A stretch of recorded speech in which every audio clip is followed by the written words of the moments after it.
probably the most difficult one.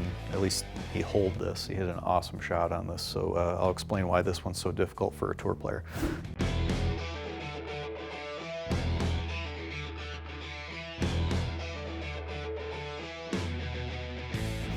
So this Golf Digest video article just went live, and it is all about 4 simple shots that they seem pretty easy when you watch them on TV, but even the tour players are having a hard time executing them. This was at the Waste Management in 2020 is what these videos are from. We've got 4 different shots from players, including Scotty Scheffler, who won in 2021. So let's talk about this first one with Rory. First, he's got a 150-ish yard bunker shot, and you can see he hits it to like 4 feet. The question posed is when he sets up to this ball, the bunker lip you'll see is pretty high. And if he hits it short of that green, it starts to spin back, so he needs to control the amount of spin that he's got on it. So a couple different ways that he executed this was first, you might notice when he sets up to the ball, and you can find all these videos on Golf Digest, he's choking down on the club a little bit. He's trying to take some spin off of the shot. So he's likely got one more club than he normally hits, and you'll notice his follow through isn't very long, and it's somewhat unique.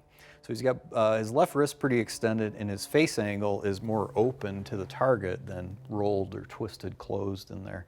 That's one element of making sure he doesn't overdraw this, because you can see to the left of the green isn't very good, as well as controlling too much spin. So let's talk about that shot, and specifically how he does the follow through to help make sure he doesn't overdraw it and take some spin off. All right, so Rory hits that shot out of the bunker, the fairway bunker. He's got to carry it over the lip, and you notice his follow through, at least what I was describing, was fairly short, and how he didn't have the face angle itself twisted closed very much, where you can see the backside of the club towards the camera and his wrist is turned. It's actually more extended and facing back at him. So first, to control the speed, he's trying to take some club head speed off. That's why the follow through is shorter. But there's an advantage to hitting this shot for him and not overdrawing by continuing up what I've got this green stick here to represent the angle of the club swing in, and keeping the club face itself pretty close to a right angle to that alignment rod is essentially what he's doing by having that kind of command over his follow through. You won't see him trying to avoid overdrawing by twisting the club face too closed. That's typical of people that maybe start the ball too straight and over curve. So tour players are looking to generally keep the face angle closer to a right angle on most of those shots.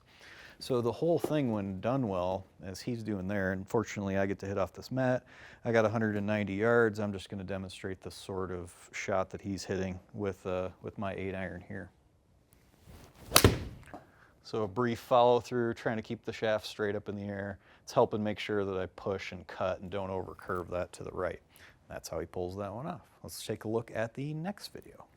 So in this shot, we've got Adam Hadwin, who's hitting this little tiny delicate pitch where the ball doesn't need to go very far, and then it rolls out to the flag. He happens to knock it in, looks pretty impressed. I'm wondering if this was for par. He might have dumped that one in the water.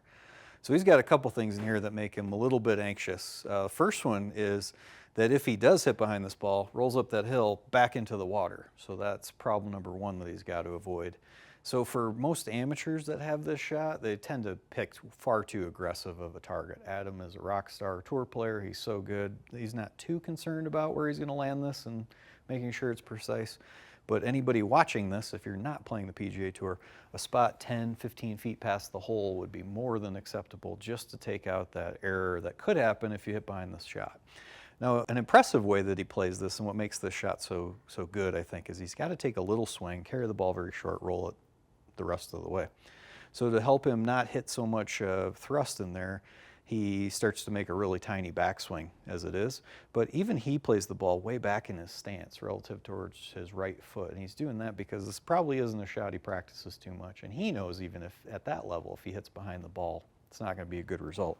So like a typical 20-yard shot that he might have there, he'd play the ball relatively close to the middle, have the face open relative to the ground and the lie angle itself, so that more of the sole is exposed and you can use the bounce of the club. But when the grain of the grass, like on this shot, is growing into him and he can't hit it fat, he's even taken that element of how he would typically hit a shot and he's trying to play it more on the leading edge. So to do that, he moves the ball back, and he's got it so far back it's almost in line with his right toe, and he's hitting a very non-typical shot relative to how he might normally play these.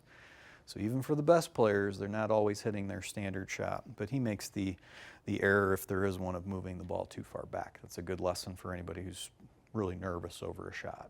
If If you've got to hit it just a short distance, you can't hit behind the ball, moving the ball back's okay, especially an into green shot like that. So that's a really nice one. So let's go to the next shot. All right, 17th hole at the Waste Management is a drivable par 4, and for many players it's a 3-wood, like you'll see Scotty Scheffler hitting here. Now he's hitting just his typical push draw that he does for this type of shot, and you can see how open the fairway is to the right.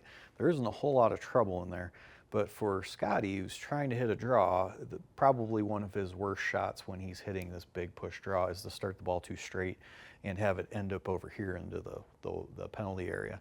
So he's got to pick a pretty conservative target, probably to the right of my finger even, and just hit a little push draw, and it might land by that bunker. I have a feeling he might have pulled this ever so slightly, and it landed where that bunker was and trickled up onto the green. That's just well within the acceptable range of a shot pattern that you might have. So a big lesson here, even for a tour player, is pick a conservative target. Sometimes you'll pull draw it and end up on the green next to the hole like he did there. I think this was an accident, but not an egregious one. He might have just pulled it 10 yards of where he was looking, but picking conservative targets and then very aggressively trying to hit a shot at it is a really nice way to play golf for amateurs too. I think typically the amateurs pick too aggressive of a target and then make a very tentative swing. You get a bad result. That's why these guys are so much better than the weekend golfers that you might be a part of. So let's take a look at the next one, because I think the next video is even more impressive than Scotty Scheffler hitting a 310-yard 3-wood right onto the green and having an eagle putt. Okay, last of those 4 shots is Brooks Kepca. I think this was probably the most difficult one. At least he holed this. He hit an awesome shot on this, so I'll explain why this one's so difficult for a tour player. First is it's not a standard shot. He's hitting from a spot where he's got an elevated green above him. He's not going to land the ball on the green, and then he's got to predict the hop from there as the green slopes away from him. So you'll be able to see that pretty clearly when he sets up to the ball. The pitch shot has to go up, the green goes down and away from him.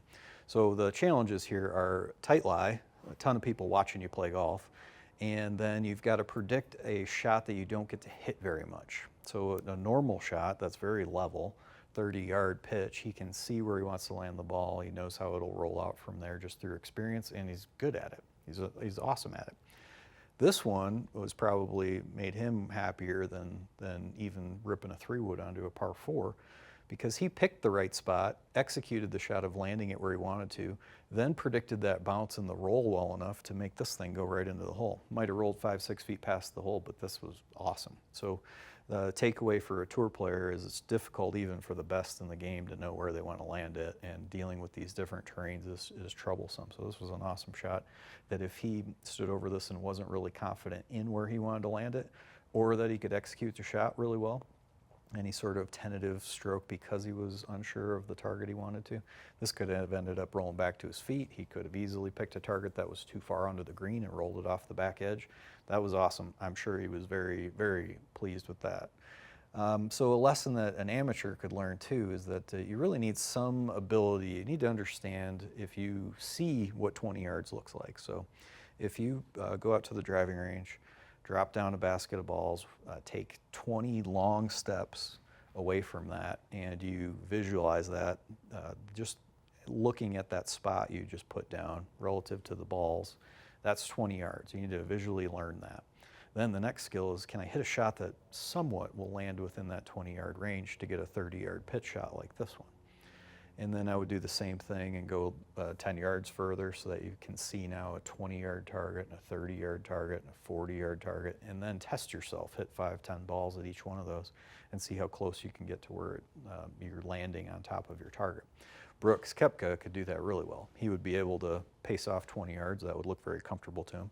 Then if he hits 10 pitch shots, he might land it on top of that 20-yard spot half of the time, but all of them will be pretty closely dispersed. If you struggle with hitting pitch shots, just easy ones, not even a hard one like this, you probably can't do that.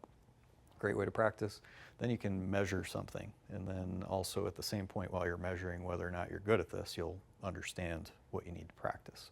So I think this was the hardest shot of all of them. I know it might not look the hardest. That 3-wood from 320 is impressive that Scotty Scheffler hit. But if you want to read this article and check out anything else, so you can always follow us on our YouTube page. That's an awesome place to go. But this is golfdigest.com, and I believe the article is called 4 Simple Shots That Make Tour Players Nervous. Thanks for watching.